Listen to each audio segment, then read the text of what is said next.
Tel Aviv மற்றும் ஜெருசலேமை இணைக்கக்கூடிய நெடுஞ்சாலையில் தற்போது இஸ்ரேலிய கொடிகளுக்கு இணையாக அமெரிக்க கொடிகளும் பறப்பதை காண முடிகிறது.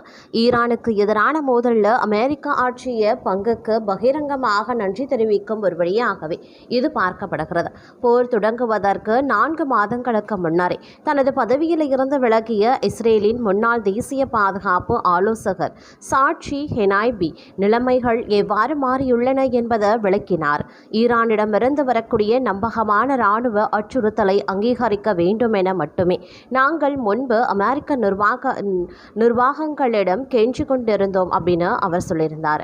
மேலும் அவர் ஈரானின் திறன்களை குறைப்பதற்காக இஸ்ரேலும் அமெரிக்காவும் இரவும் பகலும் இணைந்து உழைத்து வருகின்றன என்பது என் மிக சிறந்த கற்பனைகளுக்கும் அப்பாற்பட்ட ஒரு யதார்த்தமாகும் என்று குறிப்பிட்டிருந்தார்.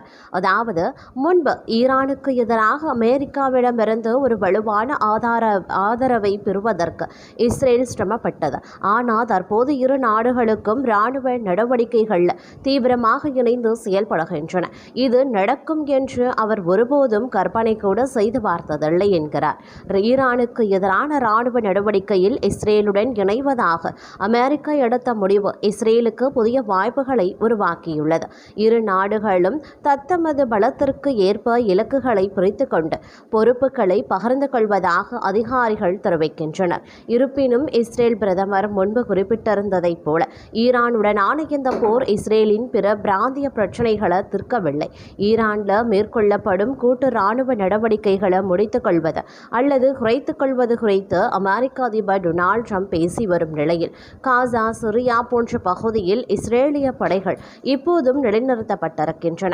அதேவேளையில் தெற்கு லெபனானில் இருக்கக்கூடிய ஒரு பரந்த நிலப்பகுதியை தங்கள் கட்டுப்பாட்டின் கீழ் கொண்டு வருமாறு இஸ்ரேலின் பாதுகாப்புத்துறை அமைச்சர் புதிய உத்தரவுகளை பிறப்பித்திருக்கார்.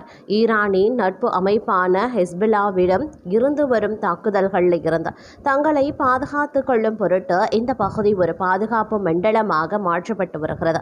ஹெஸ்புல்லாவின் தாக்குதல்களில் இருந்து இஸ்ரேலின் வடக்கு எல்லை பகுதியில் முழுமையாக பாதுகாப்பானவை என்று இஸ்ரேல் கருதும் வரை இவ்வாறு புதிதாக உருவாக்கப்பட்ட பாதுகாப்பு மண்டலத்திற்குள் வசிக்கும் சுமார் 6 லட்சம் மக்கள் தங்கள் வீடுகளுக்கு திரும்பக்கூடாது என்று அறிவுறுத்தப்பட்டிருக்கிறது. எல்லைக்கு அருகில் இருக்கக்கூடிய லெபான் கிராமங்களில் அமைந்திருக்கக்கூடிய வீடுகளை இடித்து தள்ளுமாறும் இஸ்ரேலிய பாதுகாப்புத்துறை அமைச்சர் கான்ஸ் உத்தரவிட்டிருக்கார். இஸ்ரேலிய படைகள் முன்பு காசா பகுதியில் மேற்கொண்ட நடவடிக்கையை போன்றதே இதுவும். காசாவில் முழுமையான சமூகம் அழிக்கப்பட்டது என்பதும் குறிப்பிடத்தக்கது. ஈரானுக்கு எதிரான போரில் அமெரிக்கா தனது பங்களிப்பை நிறுத்திக் கொள்ளவோ அல்லது குறைத்துக் கொள்ளவோ முடிவு செய்தாலும் கூட ஹிஸ்புல்லா போன்ற பிராந்திய எதிரிகளுக்கு எதிராக இஸ்ரேல் தனது நேரடி இராணுவ நடவடிக்கைகளை தொடர்ந்து முன்னெடுக்கும் என்பது சாட்சி ஹெனைபி தெளிவாக கூறியிருந்தார். ஈரானுக்கு எதிரான தனது இராணுவ நடவடிக்கைகளை நிறுத்திக் கொள்ள அமெரிக்கா விரைவில் முடிவெடுக்கக்கூடும் என்று சாட்சி ஹெனைபி விளக்கினார். ஈரானின் அணுசக்தி திறன்களுடன் தொடர்புடைய இலக்குகள் இனி ஏதும் இல்லை என்று ட்ரம்ப் முடிவெடுக்கக்கூடும். மேலும் அவர் ஒருவித போர் நிறுத்தத்தை விரும்பக்கூடும். அவர் எத்தகைய முடிவை எடுத்தாலும் அதை நாங்கள் ஏற்றுக்கொள்வோம் என்று அவர் குறிப்பிட்டிருந்தார். ஆனால் நாங்கள் லெபனானில் எங்களுடைய நடவடிக்கைகளை தொடர்வோம் என்று கூறிய அவர் இஸ்ரேலின் நடவடிக்கைகள் முழுமையாக நின்றுவிடாது என்பதையும் தெளிவுபடுத்தினார். நாங்கள் அதை தொடர்ந்து செய்து கொண்டே இருப்போம். அதற்கு அமெரிக்கா எங்களிடம் வேண்டாம் என்று சொல்லாது என்பதில் நான் உறுதியாகவே இருக்கிறேன் என்று கூறினார். லெபனான் சுகாதார அமைச்சகத்தின் தகவல் படி இஸ்ரேலின் சமீபத்திய இராணுவ நடவடிக்கை தொடங்கியதில் இருந்து லெபனானில் 1200க்கும் மேற்பட்டோர் கொல்லப்பட்டிருந்தாங்க. அதே வேளையில் போர் தொடங்கியதில் இருந்து ஈரானில் அமெரிக்கா மற்றும் இஸ்ரேலின் கூட்டு தாக்குதல்களில் ஏறக்குறைய 2000 பேர் கொல்லப்பட்டுள்ளதாக ஈரான் அரசு தெரிவித்திருந்தது. கடந்த 2023 அக்டோபர் 7ஆம் தேதி ஹமாஸ் நடத்திய தாக்குதல்களுக்கு பிறகு இந்த பிராந்தியத்தில் இஸ்ரேலின் ஒட்டுமொத்த இராணுவ யுத்தியும் மாறியது. முன்னதாக இஸ்ரேல் தனது எதிரிகளை கட்டுக்குள் வைக்கக்கூடிய கொள்கைகளை பின்பற்றியும் வந்திருந்தது. அதாவது அச்சுறுத்தல்களை கட்டுப்படுத்த அவ்வப்போது இராணுவ நடவடிக்கைகளை மேற்கொள்வதே அந்த கொள்கையாகவே இருந்தது. ஆனால் இந்த தாக்குதல்களுக்கு பிறகு இஸ்ரேல் முன்னெச்சரிக்கையாக தாக்குதல் எனும் புதிய யுத்திக்கு மாறியிருக்காங்க.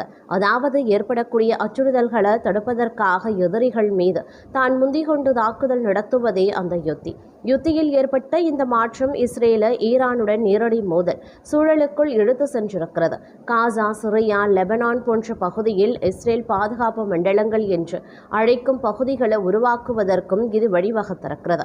இவை அண்டை நாடுகளின் பகுதியில் இருந்து இஸ்ரேலால் கைப்பற்றப்பட்ட பரந்த நிலப்பரப்புகளாகும். பாதுகாப்பு காரணங்களுக்காகவே இந்த பகுதிகள் தேவைப்படுவதாக இஸ்ரேல் கூறுகிறது. இருப்பினும் இராணுவ வலிமை மட்டுமே நீண்டகால அமைதியை நிலைநாட்ட போதுமானதாக இல்லை என்பதையும் இந்த சூழல் உணர்த்துகிறது. யூதர்களின் பாஸ் ஓவர் பண்டிகைக்கு சற்று முன்னதாக செவ்வாய்க்கிழமை இஸ்ரேல் பிரதமர் பெஞ்சமின் நெதன்யாங்கு பேசிய போது தெஹ்ரானில் இருக்கக்கூடிய அரசாங்கத்திற்கு எதிராக இஸ்ரேல் 10 பெரிய இழப்புகளை ஏற்படுத்தியுள்ளதாக குறிப்பிட்டார். எல்லைகளுக்கு அப்பால், அதாவது காசா, சிரியா, லெபனான் ஆகிய பகுதிகளில் பாதுகாப்பு வலயங்களை உருவாக்கி இருப்பதே அந்த பேரழிவுகளில் ஒன்று என்றும் அவர் கூறினார். சுருக்கமாக சொல்ல போனோம்னா, இஸ்ரேல் ஈரானுக்கு எதிராக கடுமையான நடவடிக்கைகளை எடுத்துள்ளதாகவும் தனது சொந்த எல்லைகளுக்கு அப்பாலும் தனது பாதுகாப்பு இருப்பை விரிவுபடுத்தியிருப்பதாகவும் அவர் குறிப்பிட்டிருக்கிறார். பிரிட்டனின் ராயல் யுனைட் சர்வீஸ் இன்ஸ்டிடியூட்ல மத்திய கிழக்கு வியூக நிபுணராக பணியாற்றும் புர்கு ஓசலிக் இஸ்ரேல் பாதுகாப்பு மண்டல வியூகம் ஒருவித பாதுகாப்பு நடவடிக்கையாக கருதப்படுகிறது அப்படின்னு விளக்கியிருக்கார். அவரை பொறுத்த வரைக்கும் இந்த அணுகுமுறை இஸ்ரேலுக்கு அச்சுறுத்தலை எதிர்கொள்ள கால அவகாசத்தை வழங்குகிறது. இது 2023 அக்டோபர் 7 ஹமாஸ் தாக்குதல்களுக்கு பிறகு இஸ்ரேலின் பாதுகாப்பு சிந்தனையில் ஏற்பட்ட பெரிய மாற்றத்துடன் தொடர்புடையது. இருப்பினும் இந்த பாதுகாப்பு மண்டலங்கள் உருவாக்கப்படுவதன் காரணமாக இதுகுறித்து இஸ்ரேலுக்குள் அரசியல் ரீதியான கருத்து வேறுபாடுகள் இருக்கிறதாகவும் அவர் கூறுகிறார். அது குறித்து பேசிய போது இந்த பாதுகாப்பு மண்டலங்கள் இறுதியில் நிரந்தர ஆக்கிரமிப்புக்கோ அல்லது இஸ்ரேலின் எல்லைகள் விரிவாக்கத்திற்கோ வழிவகுக்கும் என்று சிலர் நினைக்கிறார்கள். இது தீவிர வலதுசாரிகளால் நீண்ட காலமாக முன்னிறுத்தப்படும் ஒரு சித்தாந்த கண்ணோட்டம் என்று கூறியிருக்காங்க. அவரது கூற்றுப்படி இஸ்ரேல் பிற்காலத்தில் இந்த பகுதிகளை விட்டு வெளியேறாமல் அவற்றை தனது பிராந்தியத்தின் ஒரு பகுதியாக வைத்திருக்க முயலக்கூடும் என்று சில குழுக்கள் நம்புகின்றன. அதே நேரத்தில் இஸ்ரேலில் இருக்கக்கூடிய மற்றவர்கள் மிகவும் நடைமுறை சார்ந்த கண்ணோட்டத்தை கொண்டுள்ளதாகவும் அவர் கூறுகிறார். லெபனான், காசா, சிரியாவில் தற்போது நடப்பது ஒரு பாதுகாப்பு சார்ந்த அணுகுமுறை எனவும் இஸ்ரேல் பாதுகாப்புக்காக உணர்ந்தவுடன் இவை அகற்றப்படலாம் எனவும் மிகவும் யதார்த்தமான குரல்கள் வாதிடுகின்றன. கடந்த 2.5 ஆண்டுகளாக இஸ்ரேலின் பிரதமர் பெஞ்சமின் நெதன்யாங்கு ஈரான் மற்றும் பிராந்தியத்தில் இருக்கக்கூடிய அதன் கூட்டாளிகளுடன் தொடர்ச்சியான மோதல்களுக்கு மத்தியில் நாட்டை வழிநடத்தி வருகிறார்.